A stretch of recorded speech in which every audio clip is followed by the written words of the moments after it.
Bom, aproveitando que nós conversamos então com o presidente da República, ele fez questão de dizer mais de uma vez que seria uma perseguição contra ele e a família, já que o mandado de busca e apreensão era só contra Carlos Bolsonaro e acabou respingando também para o presidente da República e os filhos, embora haja alguns trechos aí dessa manifestação que mostram uma tentativa, suposta tentativa dessa assessora de Carlos Bolsonaro de consultar inquéritos. Como é que vocês veem essa operação de hoje e principalmente essa investigação que tem se aprofundado sobre o trabalho da Agência Brasileira de Inteligência? Hein, Gustavo Segré? Primeiro, que privilégio ter no 3 em 1 o presidente Bolsonaro para poder ouvir de primeira mão o que ele pensa e o que ele vivenciou no dia de hoje. Não deve ser fácil ter uma busca de apreensão num filho, né? Então, imaginamos que... Notamos a sensibilidade, inclusive, quando ele falou da sua filha Laura também, com emoção nos olhos. Mas eu não sei, eu gostaria, isso talvez não esteja público, a continuidade desse chat que foi divulgado sobre essa assessora do Carlos Bolsonaro com Ramagem. Porque o fato de pedir informações não me parece que constitui um delito por si, salvo que, nessa mesma conversa, tem algum pedido de interferência ou informação que não deveria ser feita por essa via, e sim por uma via judicial ou por uma via protocolar formal. Desconhecemos, pelo menos à luz do que a gente tem, se esse pedido de interferência existiu. O fato de ter pedido uma informação sobre um processo em si não me parece que configure um delito, mas a justiça deverá manifestar depois. De qualquer maneira, prestei atenção quando o presidente Bolsonaro mencionou que a polícia poderia ter levado também o celular do senador Flávio Bolsonaro. E fiquei com vontade de perguntar para o presidente em relação a que, segundo o senador Rogério Marinho, tem 18 pessoas sendo investigadas à luz de um comentário do deputado Cacai, e também fiquei com a vontade de perguntar se ele sabia dessa investigação de 18 pessoas e como o deputado Cacai poderia saber de uma investigação que está em processo, teoricamente de segredo, mas que ele já sabe que tem 18 pessoas. Que informação o deputado Cacai pode ter que a gente não tem em relação a esse processo? Tem uma questão muito importante desse inquérito que eu até questionei o presidente da República, que foi, 4h42, pessoal da rádio vai para o intervalo e já espero vocês, hein? Não saiam daí, edição movimentada aqui do 3 em 1. Até o ex-presidente da República a gente acabou de ouvir aqui. Já espero vocês. Olha, a gente viu aquela mensagem que foi mandada pela assessora Luciana à Ramagem para pedir informações, então, desses inquéritos que, de alguma forma, investigavam o presidente da República e seus 3 filhos. Essa mensagem eu questionei o presidente, ele ali acabou lançando um questionamento de volta, né? Que problema teria em fazer uma consulta? E aí eu questionei mais uma vez, mas justamente para Alexandre Ramagem, se eu tivesse um problema de saúde, eu pediria ajuda. Para Alexandre Ramagem, eu pedi essas informações. Como é que vocês veem essas informações que passam pelo inquérito e que o presidente da República não vê nada que seja relevante para incriminá-lo junto com os seus filhos, hein, Luiz Felipe Dávila? Olha, primeiro, eu não gosto desse estilo de fazer investigação soltando manchete pelo jornal. É um inquérito secreto, ninguém sabe nada e o que a gente sabe é o que está sendo vazado. Isso é péssimo, isso não é Estado democrático de direito. Isso é um Estado policialesco, gente. A gente precisa fazer a investigação correta.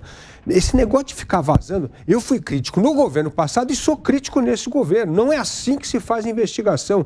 Investigação é um inquérito aberto, a gente tem acesso às informações. Não é com vazamento exclusivo de uma causa ou outra. Esse jeito está errado. Então, Evandro, a minha resposta é: eu não sei o que é verdade, o que é boato, o que é informação vazada, para dar uma versão enviesada das coisas. Então, não dá para comentar algo que a gente tem uma informação parcial e que tem um caso, que é um inquérito, que está sob o manto do segredo da justiça. Como é que a gente pode comentar um negócio desse de forma responsável? Eterno. Olha, em relação a vazamentos, talvez seja uma herança do lavajatismo, né? Moro e Dallagnol e suas equipes vazavam o tempo todo e, aliás, tinham vários veículos aí de quem eles eram próximos. E isso se tornou algo recorrente, algo absolutamente frequente. Agora, vejam, em relação a tudo que está acontecendo, de fato, ainda a gente tem uma série de dúvidas, até porque hoje todos nós lemos várias informações e algumas delas muito conflitantes. O fato é que, primeiro, a operação aconteceu porque o STF autorizou com base em indícios muito fortes que chegaram até a Suprema Corte. O STF não é moleque para autorizar uma operação que envolve um familiar de um ex-presidente da República, alguém tão influente no país, com base em indícios pífios, né? Indícios frágeis. Provavelmente o STF tem muitas informações que nós todos desconhecemos. E até porque é bom que seja assim, é importante que seja assim. Informações sigilosas, como disse o Dávila, não podem ficar sendo jogadas ao léu aí.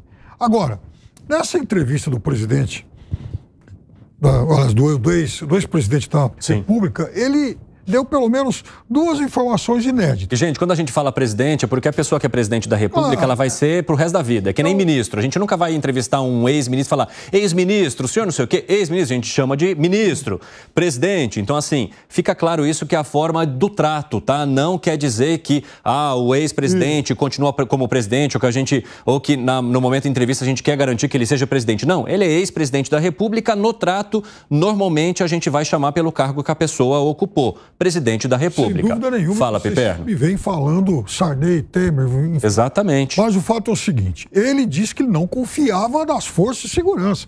Ele citou as Forças Armadas, Polícia Federal, a BIM. Ele falou, não confiava nessa turma, o que para mim é algo muito surpreendente, porque foram corporações muito prestigiadas aí no governo dele. Segundo, ele tem uma outra interpretação agora sobre o resultado eleitoral. Vejam só, o sociólogo Bolsonaro agora, então, ele aponta que a causa para a derrota dele foi o contingente de votos de garotos, né, de pessoas abaixo de 18 anos que acabaram sendo cooptadas aí pela campanha do TSE. Segundo ele, 80% votaram no rival dele. E eu entendo a dor de um pai que tem um filho sob suspeita. E aí também, cada vez mais, eu me solidarizo com, por exemplo, aqueles 30 mil que ele falou que a ditadura deveria ter matado lá no passado. 4h47, o pessoal da rádio está de volta. Nós estamos falando ainda da operação da Polícia Federal que mirou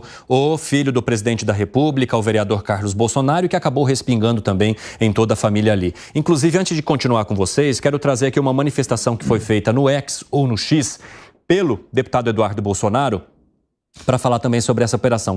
Consegue colocar aqui para mim, Nilson?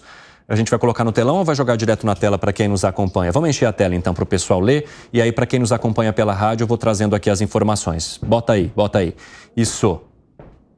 O mandato de apreensão era datado de hoje. Perdão. Ou seja, durante o recesso, logo após a Super Live. Como explicou para a gente agora há pouco, né, o ex-presidente Jair Bolsonaro. Aí ele continua. O mandato era tão genérico que foi cogitado apreender o celular deste deputado federal e das demais pessoas que porventura estivessem na residência. Foi perguntado se o senador Flávio estava hospedado na casa. Respondi que sim. Ao final, meu celular não foi apreendido, provavelmente por não haver justificativa para ficar com esse aparelho e não com o do senador junto. Se fossem todos isonomicamente apreendidos, poderia haver um conflito com as prerrogativas do senador. Desculpa, pessoal, falei demais ali, minha voz foi pro brejo. Foi apreendido material de Tércio, assessor do presidente Bolsonaro, mesmo sem que ele fosse alvo do mandado. Um abuso. O laptop e tablet continham o nome de Tércio na tela de início e ele desbloqueou os aparelhos diante da polícia. Não adiantou. Em razão, excessos, constatamos os advogados da família que se deslocaram para o endereço, mas a Polícia Federal não aguardou os cerca de 30 minutos que faltavam para que chegassem e mantiveram a apreensão dos bens do assessor do presidente Bolsonaro. Esse estado de coisas não pode permanecer. não pode uma ordem judicial ter uma ampliação dessa forma. Isso é ato ilegal, além de imoral, foi o que publicou, então, o deputado Eduardo Bolsonaro nas redes sociais. Gani quer falar? O Segré levantou a mão durante o comentário do Piperno. Pode seguir, Segré, por quê? Não, mas ele levantou também por causa do Piperno? Vai lá. Vai você, o senhor é mais velho. Então vai lá, por favor, Segré. Tá me colocando de velho? Que feio. Respeito. Mais velho que eu. Mas sabe qual é a questão? Que a gente tem que terminar traduzindo e vai parecer como que é defendendo, mas não é traduzindo. Eu assisti a live do presidente Bolsonaro ontem e nessa parte que o Piperno menciona que não confia nas forças de segurança e tal, não é exatamente isso que ele fala. Não, mas não disse que não confiava. O que ele menciona, o que ele menciona e o que ele mencionou, inclusive na live, é que ele não precisava de interferir nas questões da inteligência porque ele fazia a própria inteligência. Deu exemplo de uma pessoa do Nordeste, deu exemplo de pessoas do exterior e está mostrando especificamente... Não, mas não é que não confia. Hoje, mas ele falou, hoje. A live eu não vi. Hoje ele citou tudo isso aí que você falou. Então, pessoas do Nordeste e tal, mas ele falou, não, mas eu não confiava, tá? Eu tinha lá os meus interlocutores e tal. Mas aí eu acho que não contribui para a entrevista quando você puxa uma parte e coloca uma interpretação dessa parte. Vou justificar, inclusive, porque é meu comentário. Eu teria o maior prazer do mundo se o dia de amanhã tivéssemos a possibilidade de entrevistar aqui o presidente Lula, da mesma forma que foi entrevistado pelo Evandro Cini, o presidente Bolsonaro, em que ele não tinha pauta, não tinha pergunta e não sabia de que a gente ia perguntar. Seria maravilhoso para a nossa audiência e para a sociedade ter a possibilidade de entrevistar da mesma maneira o presidente Lula. Mas voltando ao Bolsonaro, me parece muito estranho a questão de que seja pegos materiais, celulares, e que seja de pessoas que não estão involucradas nessa situação. Não me parece que condiga com um processo natural e reforça o conceito que menciona Dávila. A gente não pode ficar sabendo o que está sendo feito em função de uma publicação de alguma imprensa que, por algum motivo, alguém soltou, vazou e tem o furo da entrevista, que não deveria ser desse jeito, e, por outro lado, uma questão que qual é o grau de confiança de uma verificação, de um processo que é vazado, sendo que alguém vazou? Então a pergunta, e concluo com isso, seria, não seria interessante que o próprio que está investigando, o STF nesse caso, investigue como se deu esse vazamento? Porque também é um problema. Não deveria ser vazado, não pode ser, não pode ter esse vazamento de informações. E ninguém reclama, ninguém questiona, ninguém investiga. Fala, Gani.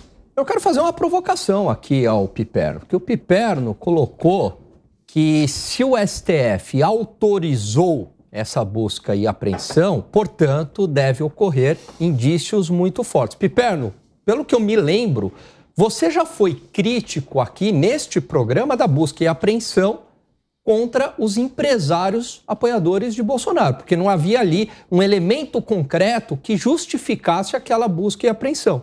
E aquela busca e apreensão, ela também foi autorizada pelo Supremo Tribunal Federal. Onde é que eu quero chegar? Se daqui a um tempo nós não tivermos acesso quais elementos concretos justificaram essa busca e apreensão ao Carlos Bolsonaro e também ao Jordi, ao outro Carlos, ou seja, todo o entorno do Bolsonaro, vai dar vazão, vai dar argumentos de que tudo isso foi uma perseguição política, a não ser que, posteriormente, isso tem que vir a público, que haja elementos fortes e concretos que esclareça para a sociedade o que está ocorrendo. Piperno, quer contrapor algo? Muita tranquilidade. Naquela operação em 2022, eu disse que se os indícios fossem apenas aqueles que foram divulgados, vazados e tal, aquelas conversas lá de WhatsApp, aquilo para mim era muito pouco. Se eles fizeram algo mais que a gente não soubesse à época, aí, enfim, as autoridades têm todo o direito de seguir as informações, até porque eu imagino que elas tenham muitas informações sigilosas. Dessa vez, em relação a esses casos todos aí que você citou, o Jordi é uma outra história, não é em relação à ABIN. Mas o meu ponto, Piperno, é que em algum momento todas essas buscas e apreensões, elas devem ser, elas devem ser justificadas para a sociedade. Senão vai parecer que o busca e apreensão é uma medida que só perde por uma prisão preventiva. Você tem que ter elementos fortes e concretos. Eu concordo que tem um processo de investigação, que há um sigilo, mas não pode a gente ficar sabendo aqui de informação, como o Dávila bem pontuou, por vazamento para a imprensa. Em algum momento, a sociedade tem o direito de saber por que ocorreram todas essas buscas e apreensões. Porque, caso contrário, vai parecer e vai dar vazão a essa tese de que foi